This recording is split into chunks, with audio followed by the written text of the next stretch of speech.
Hello. Happy New Year, everyone. This is going to be a mould making session. We're starting the new year with something weird, as you can see. Yeah, these are my teeth. Well, they're not really. They're a 3D cast of my teeth that I had done last time I had a new retainer. You probably remember, I don't know if some of you follow my other channel too, that I had my teeth straightened at last and whitened, and they'd actually look like teeth now a few years ago. And every time I have a new retainer, they 3D scan it, and I ended up with a print off it. So, yick! Anyway, I said to Gert Creates, would you like a mould of my teeth? And she, after sort of going, what? She said, oh, yes, please, because she does like something a bit different and a bit weird. So we're going to be making a mould from my teeth. I doubt if these are going to be something I'll put in my shop, though. Bit of a limited interest. Might be good come Halloween. You can see where my gaps are, look. Those are teeth I lost years ago, and part of the reason for having my teeth sorted out was so I didn't go losing any more. Anyway, we're going to make a mould of those. Now, these are matte finish, so anything that comes out will be matte finish, but that'll make it easier to paint if people want to turn them into Halloween things or whatever. But the first thing to do is get a good solid base first of all for it. I'm sacrificing an old sandwich box. I have got proper mould making frames, but this sandwich box just happens to be about the right size. Or sandwich, you know, food storage box thing. Now, don't be alarmed by the thickness and bubbliness of this resin. It's Apex Quantum, and that's what it's like, because it's a ridiculously fast cure one for very, very shallow pores. Well, not even that really, it's for coating tumblers. But this should give me the flat base that I need, because these are flat and shiny on the bottom, so they will stick down, but the bottom of this isn't. And it's all scratched and horrible as well, because it's rather old. So we're just going to put a coat of this in. Like I said, it's coating resin really, but it will do very, very shallow pores, which I'm after here. And the fact that it will dry in a couple of hours is ideal. It's 1 to 2 hours to touch dry. I'll leave it 2 hours because I want it to be dry enough for me to pour silicone on top. But this is how I get the nice finish on the tops of my moulds. My handmade mould is that I've embedded whatever my original piece is into the base. See how thick that is? It's amazing stuff, this resin. Anyway, is there enough? Because there's a dip around the sides, look. I need to fill that dip. So I'm just creating a flat bottom. I couldn't find one that was flat bottom enough. It might have been easier to use the mould frame, I don't know. This will probably completely sacrifice this tub. Yeah, I'm going to have to mix up a bit more. Just want to flatten that bottom out, really. Okay, we're up over that bottom. Only just, it's very thin on the top there. Now, the way they've 3D printed these, there's a great big, that clearly isn't my gums. That's the base of the 3D print. So there's plenty of, if we lose a bit into the resin base, that's okay. That's what I'm trying to say. So let's just let the bubbles, see what I mean about this resin. You don't have to worry about the fact that it's so thick and that it kicks up a load of bubbles while you're mixing it. It just degasses. I wouldn't recommend it normally for doing things like shallow pores. It is really meant for tumblers, but I do find I can get away with it. So, you know, if you want to try it, try it. Apex do another resin called One Coat, which is great for shallow, quick curing pores as well. So that's probably what I should be using, but I think I've run out. Yeah, it looks like I've run out. Anyway, the bubbles are just going to carry on coming up out of that on its own. But we've got a nice smooth base. So I'm just going to place my... I'm just hoping I don't need these again for some reason. Anyway, there we are. And as you can see, we should get a nice, neat, chunky little mould of my teeth. Isn't that weird? Anyway, I'll see you later when that's cured, and I'll show you what we do next. See you later. Right. Well, they're truly cured, so let's get some silicone mixed up. And you may have noticed that I only ever use this silicone nowadays. It's from Let's Resin. It's a nice simple 1-to-1 silicone.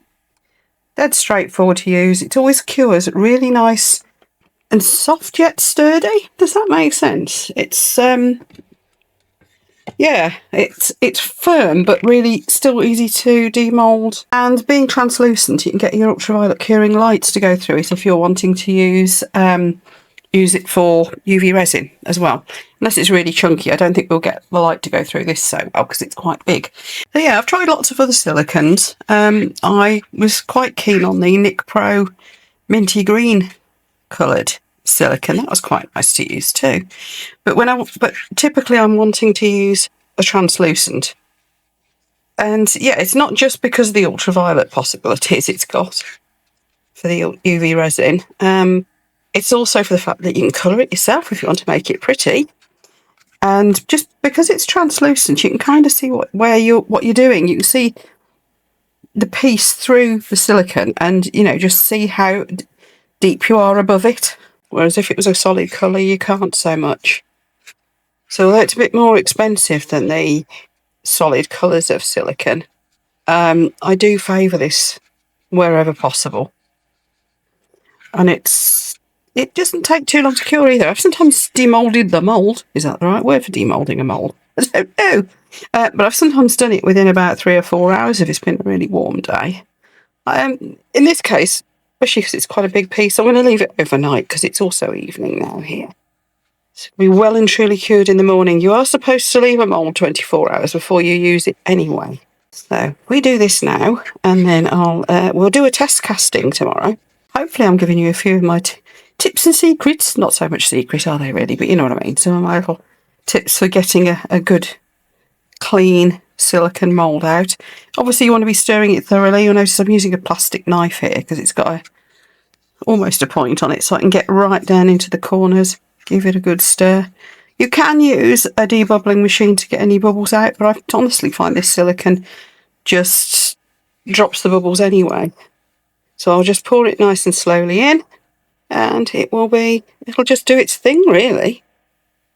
One tip for you though, don't get silicone on your silicone mat if you can help it, because somehow the mat absorbs the liquid silicone and you end up with bubbles and lumps in it. So you might wreck your mat.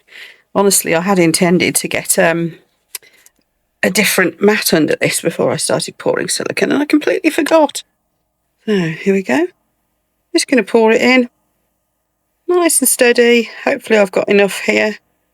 If not, I'll just mix a little bit more. Now there are these funny little cracks and grooves in this, which will come out in the mould, but I'm just going to leave those. I did think about filling them, but then I thought, no, let's have an actual proper replica of the actual castings. Now, you see what I mean? You can see how far under it is. I am going to mix a little bit, just a bit more. Of course, you can use up any scraps of old silicone you've got, any, dead moulds to top this up, poke them in. If you really want to, you can also create voids and so on. But this one, especially as I'm only making one, I'm not going to freak out too much about saving silicone like that. And also, I haven't got any scraps left at the moment. I mean, I'm assuming I'm only making one. Am I right in assuming that you lot aren't going to want these in the shop? I can imagine why you would. I kind of want to give Kurt a bit of a challenge too. That's Kel, by the way, her real name is Kel at Gert Creates. I wanted to give her a little bit of something weird and wonderful. Bit of a challenge almost. Something, try and do something creative with these. So I'm dying to see what she does. Well, if anybody did want a copy of this mould, let me know. No, we'll put them in the shop. I just really seriously doubt it. Because once I've got this original, it's going to be hard to get out of this pot, granted. But, yeah, I could do, if you really wanted me to. There we are, we're full. So I'm just going to let the bubbles all pop themselves out of that. They'll just do that all on their own, and we'll have a look at it in the morning. We'll do a test cast in some strange colour that will make no sense whatsoever, because I just think that'll be fun. And we'll see what we've got, see if it's worked. Right, let's see if we can get this out of the pot. First thing is to loosen it around the edges, like so. And then we get underneath it and pull. And this is why This is why I very often use pots that I can actually just cut open, because then you don't have this issue. So what you get, nice clean top look like that. I'll have a little bit of a trim round here, although I don't think we need to with this one. And that's how you make a nice clean finished mould. Now, I'm going to tip some resin in that. I'm not going to do anything fancy with it. I'm just going to put a clear colour in like I usually do when we're just demoing moulds, because all we want to do is make sure that it works and everything comes out okay, and yeah, just see what it looks like really. Don't want anything to confuse things. The resin I'm using this time is the nice straightforward 1:1 epoxy resin from Let Resin. One of my go-to resins. Love it. Easy to use, completely reliable. Yeah, excellent resin. That should be more than enough, I think. Right, let's decide what colour we're going to put in this as well. Probably very predictable for me, but I'm going in with a purpley colour. It's blue-violet, actually. So it's more of a bluey purple, which is also from Let Resin. There you go. So it's more like a dark blue, slightly purplish. That should do nicely. Right, if I've got too much left, I've always got some spare mould kicking around anyway. And yes, I have stirred it too fast and filled it with bubbles. Top tip for you there. If you don't want bubbles in your resin, don't stir as fast as I do.